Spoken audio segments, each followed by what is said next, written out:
everybody. Thanks for watching. Don't forget to like and subscribe. I'm just going to do a quick video here on how to engage crawl control in a 2018 Toyota Tacoma. Turn this here into 4 high, and you see here it's going to be blinking. What you want to do now is put it into drive.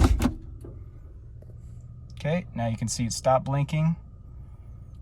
Then what you want to do is you're going to want to push this dial in and go to 4 low. It's going to beep.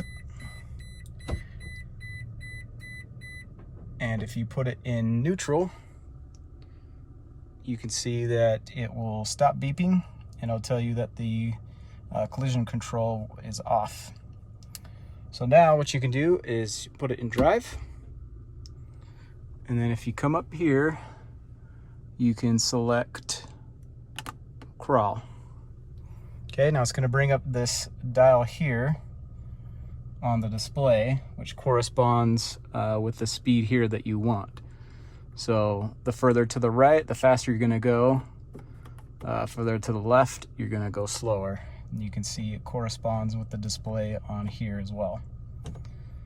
So I'm going to take this hill at a medium. You can see this hill here. It's actually pretty steep. And what you do is you just let your foot off the brake and it will go for you. Now it makes an incredibly terrible noise, but that's completely normal. The truck is going to do all the work here and just maintain the speed that you select. Now what you can do, if you're feeling like the speed isn't what you want, you can change it on the fly here.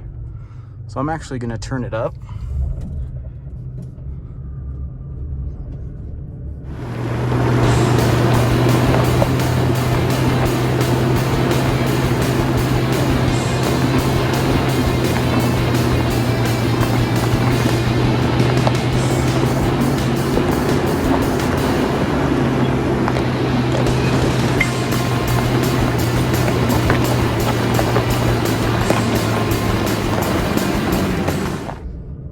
If I were to put my foot on the brake, it would stop the truck and disengage the crawl control. But it's doing a pretty good job getting traction. My only complaint with it is that I feel like it's pretty slow. I'm on the highest speed right now, and it's kind of slow. So if there was a little bit faster, I think would be my only critique. Now I did go up this same hill without crawl control, no problem. So it can be done without crawl control, but certainly helps on more steeper hills, rockier hills.